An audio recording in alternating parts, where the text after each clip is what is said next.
አራንሳኝ አለች ቅምጥሌ ተጎንብሳ እኮ ነው ብሩኬ ሄደሽ ጉንብስ በይ ሄደሽ ድፍት በይ ምናምን አላት ማለት ነው። ከዛች ብላ ሄደችና ጋሽዬ እግር ላይ ድፍት ስትል ጋሽዬ ዝም ብለው እያወሩ ነበር እና አራንሳኝ አለች ማለት ነው። ሰው ይቅርታ አደርግልኝ ቅር በለኝ ብላችሁ ጎንበስ ስትሉ ቀና የሚያደርጋችሁ ያ ሰው ነው አይደል?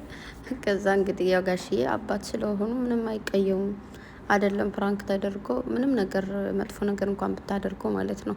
እና ደግሞ በጣም የገረመኝ ነገር ቢኖር በብሩኬ ምን ያክል እንደሚተማመኑ በቃ ብሩኬ ምንም ነገር እንደማያደርግ ነው የሚተማመኑትና ገረመኝ ማለት ነው። እግዚአብሔርን ግን መጨረሻ ላይ እየተናደዱ ነበረ ማለት ምንም ቢወዱትም ቢያከብሩትም ግን መጥፎ ጥሩ ነገር አላደረገም። ይህ ነገር ጥሩ አይደለም፣ ለእኔ አልተመቸኝም፣ እኔ እንደዚህ ነገር አይመቸኝም፣ እንዴ በማልወደው ነገር ነው የመጣው እያሉ እየተቆጡ ነበርና ያኔ ቁጥታቸው ራሱ ለሰስ ያለ የሆነ እንዴት ነው በምጣላ ጊዜ ጣልታለው ነበረ። ሊጣሉት አልፈለጉም፣ ሊቆጡት አልፈለጉም እና ከዛ ደግሞ እንትን ምንድን ነው ይሄ መሰጣጠት ነበሩ ስጦታ ነው የሚባለው።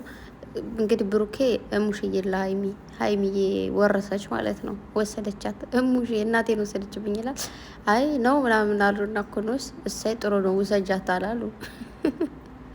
ከዛ ደግሞ ቅምጥሌ እንግዲህ መሀል ምናምን ነገር እያለች ነበረ ማለት ነው። ለምን አንዳንዴ ትቀናላችሁ። እውነት ለመናገር የጋሽዬ ብሩኬን አወዳደድ ያስቀናል። እንደ እውነቱ እንደ አማችና እንደ አማት ነው የሚባለው።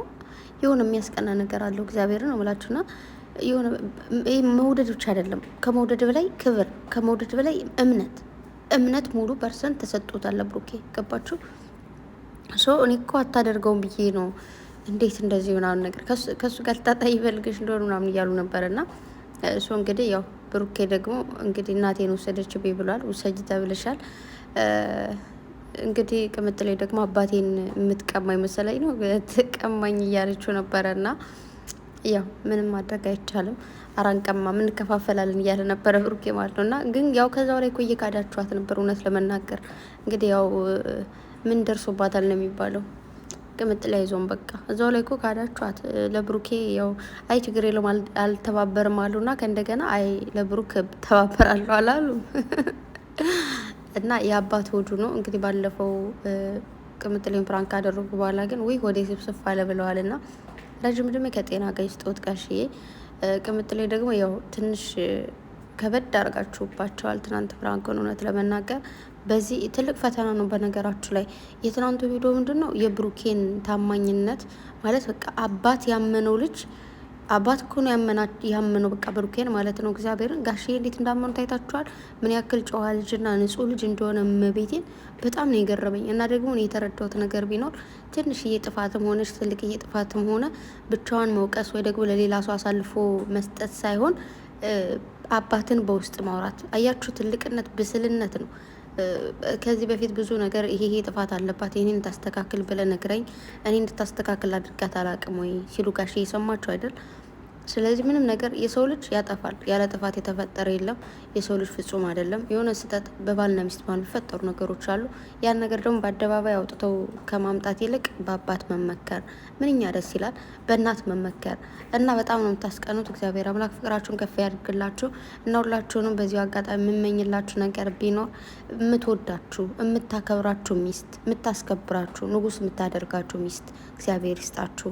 ሴቶችዬም ደግሞ የሚወዳችሁ የሚያከብራችሁ የሚያስከብራችሁ ንግስቱ ልዕልቱ አድርጎ የሚያኖራችሁ ባል ይስጣችሁ። እስከ ለተዘላለማችሁ አብራችሁ የምትኖሩት አንድ ባል ማለት ነው።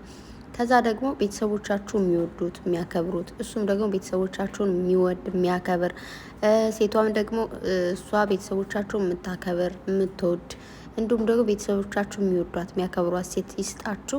እግዚአብሔር ነው ምላችሁ። ረዥም ህይወታችንን ትዳር ላይ ነው የምናሳልፈውና በትዳር እንደተባረከና በትዳር እንደተመረቀ ሰው በዚህ ምድር እድለኛ ሰው የለም። እውነቴን ነው ምላችሁ። በተለይ እናንተ የምታገቡትን ወንድ ቤተሰቦቻችሁ ሲወድላችሁ በመብርሃን እንዴት ደስ እንደሚል። ምክንያቱም አትሰጉም። ምናልባት ቤተሰቦች የሆነ ነገር ብለው አስቀይሞት የሆነ ነገር ይፈጠር የሆነ ጊዜ ምናምን ወይ ደግሞ ምንም ነገር ነው የማይፈጠረውና ምንም ነገር ነው ማትሰጉት። ስለዚህ እግዚአብሔር አምላክ የሆነ እህቶቻችሁን ከወንድማችሁ በላይ ይውደድላችሁ። እግዚአብሔርን ከልቤ እኮ ነው። ጥሩ ነው ማለት ደስ የሚል ነገር አለው። ሙሉ ቤተሰባዊ ነው የምትሆኑት ምናምን። ሌላ ወንድም ይመጣላችኋል፣ ሌላ እህት ትመጣላችኋለች። ይሄ ጋብቻ ብቻ ሳይሆን የቤተሰባዊ ትስስር እንዲኖራችሁ ያድርግላችሁ። ከልቤ ነው ምላችሁና እኔ ስላየሁት ነው። የቶቼ ባሎች ማለት ነው በጣም ነው መወዳቸው፣ እንደ ወንድሞች ልክ እንደ ቤተሰብ ናቸውና የሆነ ምርጥዬ ባሎች ናቸው። ለእኔም ደግሞ አልነገራቸውም እና ለማንኛውም ቤተሰብ ጥሩ ባል ሲሰጣችሁ ጥሩ ነው።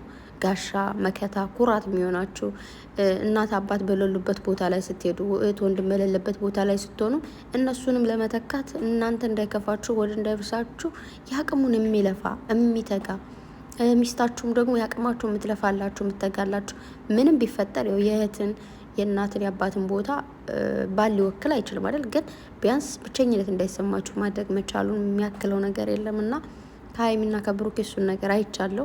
በዚህ እድሜያችሁ ብዙ ነገር አስተማራችሁ ይመቤቴን እና እግዚአብሔር አምላክ አይለያችሁ። ከዚህ በላይ ለቁም ነገር ያብቃችሁ። ትልቅ ደረጃ ላይ ደርሳችሁ ማየት ነው የምፈልገው እና አላቅም መጨረሻ ላይ ማለት ነው እኔ እንደፈለግ ታውቃላችሁ። ብሩክ ሄዶ በቃ ምናምን ብሎ ሊሄድ ሲል በቃ ቅምጥሌ ሳም እንድታደርገው ምናምን ፈልጌ ነበረ። ግን ያው ብሩክ ቅፍ አድርጓት በቃ ይገናኛሉ ከዛ ከካሜራ ጀርባ ምናምን በኋላ ግን በቃቸው ምናምን ብሎ ሲሄድ ቅምጥሌ ደግሞ በቃ ሄድ ንካው ምናምን ብላ እንደዚህ ቆማ እያየች ነበረና ብሩኬ ደግሞ ተመልሶ ሊመጣ እየሮጠች እኔ መሰለኝ በቃ ከእንደገና ይተቃቀፋሉ ነበር። ለካ ሳስበው ቤታቸው ቅርብ ስለሆነ ይገናኛሉ ማለት ነው። እና ብቻ ግን እንኳንም ቡታጅራ ገባችሁ። ቡታጅራ እንግዲህ ፏ ነው፣ ቤተሰብ ፍቅር ነው። በቃ ብዙ ደስ የሚል ነገር ነው የምናየው።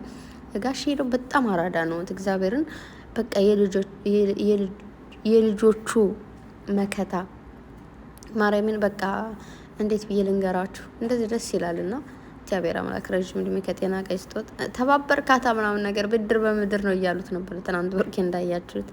ወይ ብሩኬ ግን ማርያምን በቃ በጣም ነው የተሸማቀቀው ሁላ ምናምን አይታችሁ ከሆነ ቅብጥሌ ለጋሽዬ ስትደውል ብሩኬ ሮጠ ማለት ነው። ከዛ ተመልሶ ራሱ ያረ እንደ ይቅር ይበሉ ምናምን እያለ ነበረና ያው ቅምጥሌ ደግሞ ቀለል ያላት ምንድነው አባቷ ስለሆነ ነው። አማችና አባት ነው። አማችና ልጅ ያው ልዩነት አለው ታውቃላችሁ። እንደውም እኮ ወንዶች እርስዎ ነው የሚሉ፣ ሴቶች ደግሞ በእኛ በሴቶች የተፈቀደልን አንቺ ወይ ደግሞ አንተ ማለት ነው። የባላችሁን አባት ወይ እናት ማለት ነው። ባሎች ደግሞ አንቱ ነው የሚሉና አንዳንድ ቤተሰቦች ኖርማል ነው። አይ በቃ እንደ ልጅ ይሁንና አንቺ በለኝ ወይ ደግሞ አንተ በሌናን ይላልና ብቻ ግን ደስ የሚል ጊዜ ነበረ። ቡታጅራ የፍቅር ሀገር እንግዲህ ፏፈሽ ነው። በጣም ደስ የሚሉ ቪዲዮዎችን እንድትለቁ እንፈልጋለን። ቅምጥሌ ደግሞ በዚህ መልኩ እንግዲህ ጋሽዬ መድኃኒቱ አቀባቀባ ያደርጓታል። በአንድ ወዳን እንትላለች ማለት ነው እና ከምቀኛ ከሸረኛ ሁሉ ይጠብቃችሁ። የምሬን ነው። በጣም ነው የምወዳችሁ፣ በጣም ነው የማከብራችሁ። እንዴት እኮ እንደምታስቀን እውነቴን ነው ብላችሁና ቅምጥሌ ደግሞ ጋሽዬን አባት ብላ ሸራ አድርጋለች። የፍቅር እንዲሁም ደግሞ ባሊ ጠብ ሊል ቀርቦ ማለት ነው። ቪዲዮ በድጋሚ ሰራው ለምንድን ታውቃላችሁ? ትናንት ማለት ነው የሆነ ተረባብሽ ነበርና ምን እንዳወራ ወይ ደግሞ ምን ማውራት እንዳለብኝላ እንትን እያልኩ ነበረ። የሆነ ናፍቆት ውስጤን ገብቶ ሰረሰረኝና ለዛ ነው። ለማንኛውም እጅግ በጣም ደስ ብሎኛል።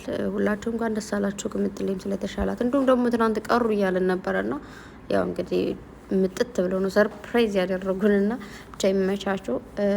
ያው ብዙ ኮሜንትም አለ ስለ አባት እንትን እያላችሁ ያላችሁና በቃ እግዚአብሔር ነፍሳቸውን ይማርላችሁ። ብቻ ሁላችንም ወደዛው ነን። ያው ቀነ ቀጠሮ አለን አይደል? ሁላችንም ቀናችን ጠብቀን እንሄዳለንና ብቻ በርቱ። አባቶቻችሁ እንድትሆኑላቸው የሚፈልጓቸውን ልጅ ሁናችሁ አሳዩአቸው። ያው በመንፈስ ስለሚያችሁ ማለት ነው። በተረፈ እግዚአብሔር ብርታቱን ይስጣችሁ ማለት ነው የምፈልገው። በጣም ነው የምወዳችሁ፣ በጣም ነው ማከብራችሁ። ዛሬ በአዲስ ቪዲዮ ይመጣሉ፣ እንጠብቃለን። አይ ላቭ ዩ ጋይስ ባይ። ደግሞ እንኳን አደርሳችሁ ለመስቀል